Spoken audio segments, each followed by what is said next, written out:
ಮಂಗಳೂರಲ್ಲಿ ಸ್ಪೆಷಲ್ ಏನಂದ್ರೆ ನೀರು ದೋಸೆ. ಇವತ್ತು ಪರ್ಫೆಕ್ಟ್ ಆಗಿರೋ ನೀರು ದೋಸೆ ಮತ್ತು ಅದಕ್ಕೆ ಕಾಂಬಿನೇಷನ್ಗೆ ಒಂದು ಸೂಪರ್ ನ್ಯೂಟ್ರಿಷಿಯಸ್ ಕರಿ ಕೂಡ ಮಾಡೋಣಂತ ಇವತ್ತು. ಭಾರಿ ಟೇಸ್ಟಿ ಆಗಿರ್ತೈತಿ.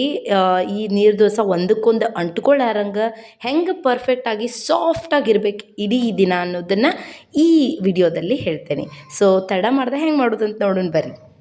ರಾತ್ರಿ ಇಡೀ ನಾ ಇದು ಅಕ್ಕಿನ ನೆನೆಸಿಟ್ಟಿದ್ದೆ. 1-2 ಸಲ ತೊಳೆದು ಅಕ್ಕಿ ಒಂದು ಸ್ವಲ್ಪ ಮೆಂತ್ಯ ಹಾಕಿದೆ. ಮೆಂತ್ಯ ಹಾಕಲಿಲ್ಲ ಅಂದರೂ ಪರವಾಗಿಲ್ಲ. ಈಗ ಒಂದು ಜಾರ್ಗೆ ಅದು ಹಾಕಿರುವಂಥ ಅಕ್ಕಿ ಮತ್ತು ಕೊಬ್ಬರಿನ ಹಾಕೋಣ. ನಾ ಇಲ್ಲೇ ಒಂದು ಕೊಬ್ಬರಿ ತೊಗೊಂಡ್ವಿ ಅಂದ್ರೆ ಅದು ಗಿರ್ದದಷ್ಟು ಕೊಬ್ಬರಿನ ಹಾಕೀನಿ. ಹಾಕಿದನ್ನು ಸಣ್ಣಗೆ ಮಿಕ್ಸ್ ಮಾಡ್ಕೊಳ್ಳೋಣಂತ. ನೋಡಿ ಇದನ್ನು ಸಣ್ಣಂಗೆ ಗ್ರ್ಯಾಂಡ್ ಮಾಡ್ಕೊಳ್ತೀನಿ. ಒಂದು 2-3 ಸಲ ಈ ಥರ ಸಣ್ಣಂಗೆ ಗ್ರ್ಯಾಂಡ್ ಮಾಡಿಕೊಂಡು ಇದಕ್ಕೆ 2ರಷ್ಟು ನಾವು ನೀರು ಹಾಕಬೇಕು. ನೋಡಿ ಹಿಟ್ಟು ಎಷ್ಟು ಕ್ವಾಂಟಿಟಿ ಇರ್ತೈತಲ್ಲ ಅಷ್ಟು 2ರಷ್ಟು ನಾವು ನೀರು ಹಾಕಿ ರುಚಿಗೆ ತಕ್ಕಷ್ಟು ಒಂದು ಸ್ವಲ್ಪ ಉಪ್ಪು ಹಾಕೋಣಂತ. ಹಾಕಿ ನೋಡ್ರಲ್ಲ ಈ ಥರ ಕನ್ಸಿಸ್ಟೆನ್ಸಿ ಇರಬೇಕಿತ್ತು. ಆಮೇಲೆ ಈಗ ಇದನ್ನು ಕಾಳು ಕೂಡ ನಾನು ಏನು ಮಾಡಿದೆ, ಕಡ್ಲಿ ಕಾಳನ್ನು ರಾತ್ರಿ ಇಡೀ ನೆನೆಸಿದೆ ಮತ್ತು ಮುಂಜಾನೆದ್ದು ಒಂದು ವಿಸಿಲ್ ನಾನೀಗ ಕೂಗ್ಸೀನಿ. ಇದಕ್ಕೆ ಮತ್ತು ಒಂದು ಅರ್ಧ ಕೊಬ್ಬರಿನ ಸಣ್ಣಗೆ ಕಟ್ ಮಾಡ್ಕೊಂಡೀನಿ ಮತ್ತು ಒಂದು ಸ್ವಲ್ಪ ಅಲ್ಲ ಮತ್ತು ಒಂದು ಸ್ವಲ್ಪ ಬೆಳ್ಳುಳ್ಳಿ ಮತ್ತು ಒಂದು ಟೊಮ್ಯಾಟೊ ಮತ್ತು ಒಂದು ಉಳ್ಳಾಗಡ್ಡಿನ ಹಾಕೋಣಂತ. ಇದನ್ನು ಏನು ಮಾಡಬೇಕಾಗತ್ತೆ, ನಾವು ಸಣ್ಣಗೆ ಮಿಕ್ಸಿ ಮಾಡಬೇಕಾಗತ್ತೆ. 1-2 ಹಸಿಮೆಣಸಿನ್ಕಾಯಿ ತೊಗೊಂಡಿನಿ. ಆಮೇಲೆ ಒಂದು ಹಿಡಿಯಷ್ಟು ಕೊತ್ತಂಬರಿ ತೊಗೋಬೇಕು. ಆಮೇಲೆ ಇದು ಕುಳ್ದಿತ್ತಲ್ಲ ನಮ್ದು ಕಡ್ಲೆಕಾಳದ ನೀರು, ನೀರನ್ನು ವೇಸ್ಟ್ ಮಾಡಲಾರ್ದೆ ಇದ್ರಾಗ ಹಾಕಿ ಇದನ್ನು ಕೂಡ ಏನು ಮಾಡೋಣಂತ ಸಣ್ಣಗೆ ಪೇಸ್ಟ್ ಮಾಡ್ಕೊಳ್ಳೋಣ.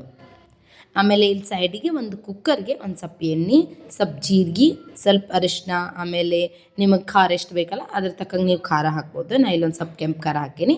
ಆಮೇಲೆ ಪೇಸ್ಟ್ ಮಾಡ್ಕೊಂಡಿದ್ವಲ್ಲ ಟೊಮ್ಯಾಟೊ ಆಮೇಲೆ ಉಳ್ಳಾಗಡ್ಡಿ ಎಲ್ಲ ಹಾಕಿ ಆ ಪೇಸ್ಟನ್ನು ಇದಕ್ಕೆ ಹಾಕೋಣಂತ. ನೋಡಿ ಪೇಸ್ಟ್ ಮಾತ್ರ ಭಾಳ ಫೈನ್ ಹಂಗಿರ್ಬೇಕು. ಹಾಕಿ ಇದನ್ನು ಚೆನ್ನಾಗಿ ಒಂದು 2 ನಿಮಿಷ ಕುದಿಸೋಣಂತ. ಆಮೇಲೆ ಇದಕ್ಕೆ 1 ಸ್ಪೂನ್ ಅಷ್ಟು ನಾನು ಏನು ಹಾಕೀನಿ, ಪುಟಾಣಿ ಹಾಕೀನಿ ಮತ್ತು ಒಂದು ಸ್ವಲ್ಪ ಮೇಥಿ ಮತ್ತು ನಿಮ್ಮ ಕಡೆ ಯಾವ್ದು ಇರ್ತೈತಲ್ಲ ಅದು ಒಂದು ಸ್ವಲ್ಪ ಗರಂ ಮಸಾಲೆ ಹಾಕಿರಿ. ಆಮೇಲೆ 1 ವಿಸಿಲ್ ಕೂಗಿಸಿದಂಥ ಇದು ಕರಿ ಕಡ್ಲಿಕಾಳು ತೊಗೊಂಡಿನಿ. ಅದನ್ನು ಕಡ್ಲಿಕಾಳು ಹಾಕೋಣಂತ. ಕಡ್ಲಿಕಾಳೊಳಗೂ ಜಾಸ್ತಿ ಪ್ರೋಟೀನ್ ಇರ್ತೈತಿ. ಸೊ ಇದಕ್ಕಂತೂ ಮಸ್ತ್ ಕಾಂಬಿನೇಷನ್ ಇದೆ. ಮತ್ತು ನಾನಿಲ್ಲಿ 2 ಬಟಾಟಿನ ಮೇಲಿಂದೆಲ್ಲ ಪೀಲ್ ಮಾಡಿ ಚೆನ್ನಾಗಿ ಕಟ್ ಮಾಡಿ ಇಟ್ಕೊಂಡಿದ್ನಿ. ಅದನ್ನು ಕಾಳು ಹಾಕಿದ್ದೀನಿ ಇಲ್ಲಿ. ಹಾಕಿದ್ರೆ ನೋಡಿರಿ ಚೆನ್ನಾಗಿ ಈ ಥರ 2-3 ಸಲ ಮಿಕ್ಸ್ ಮಾಡಿ ಮತ್ತು ಉಳ್ದಿತ್ತಲ್ಲ ಅದು ಕಡ್ಲಿಕಾಳದ ನೀರು ಅದೆಲ್ಲನೂ ಇದ್ರೊಳಗೆ ಹಾಕೀನಿ. ಸೊ ನೀರು ಏನೂ ವೇಸ್ಟ್ ಆಗಲ್ಲ. ಇದು ನೋಡಿರಿ ಇಷ್ಟು ತೆಳುವ ಕಾಣ್ತೈತಿ. ಈಗ ಒಂದು 2 ವಿಸಿಲ್ ಕೂಗಿಸ್ಬಿಟ್ರೆ ಸಾಕು. ಇದು ಮಸ್ತ್ ಬೆಂದಿರುತ್ತೆ. ಆಮೇಲೆ ಗಟ್ಟಿ ಕೂಡ ಹಾಕಿರ್ತೈತಿ. ಈಗ ನೋಡಿರ್ಬೋದಲ್ಲ ಭಾಳ ನೀರು ಅನ್ಸಾತೈತಿ ಅಂತ, ಮಸ್ತ್ ಗಟ್ಟಿಯಾಗಿರ್ತೈತಿ. ಸೊ 1-2 ಕೂಗ್ಸು ಮಟ್ಟ ಅಲ್ಲಿವರೆಗೂ ಏನು ಮಾಡ್ಕೊಂಡು ನಾವು ದೋಸೆ ಮಾಡ್ಕೊಂಬಿಡೋಣಂತ. ಈಗ ನೀರು ದೋಸೆಗೆ ನಾನು ಸ್ವಲ್ಪ ಎಣ್ಣೆ ಹಚ್ಚಿ ಇದು ತಿಳುವಂಗೆ ನೀವು ಈ ಥರ ಹಾಕ್ಬೇಕು. ಮತ್ತು ಪ್ಯಾನ್ ತೊಗೊಂಡು ಈ ಥರ ಹಿಂಗೆ ಮಾಡಿರಿ. ಹಿಂಗೆ ಅಳ್ಗಡ್ಸಿದ್ರೆ ಏನಾಗುತ್ತೆ, ಒಂದೇ ಕಡೆ ಅದು ನೀರು ಕುಂದ್ರಂಗಿಲ್ಲ, ಎಲ್ಲ ಕಡೆ ಹಿಂಗೆ ಸ್ಪ್ರೆಡ್ ಆಗ್ತೈತಿ. ನೀವು ಇದನ್ನು ನಾನ್ ಸ್ಟಿಕ್ನಾಗಾರ ಮಾಡ್ಕೋಬೋದು, ಇಲ್ಲಾಂದ್ರೆ ತವಾ ಒಳಗಾದ್ರೂ ಮಾಡ್ಕೋಬೋದು. ಐರನ್ ತವಾ ಒಳಗಾದ್ರೂ ನೋಡಿರಿ ಒಂದು ಸ್ವಲ್ಪ ಅಂಟಂಗಿಲ್ಲ. ಇದು ನಂದು 1ನೇದು ಫಸ್ಟ್ ದೋಸೆ ಹಾಕಿದ್ದು ಅಂದರೂ ಕೂಡ ಇದು ಅಂಟಂಗಿಲ್ಲ.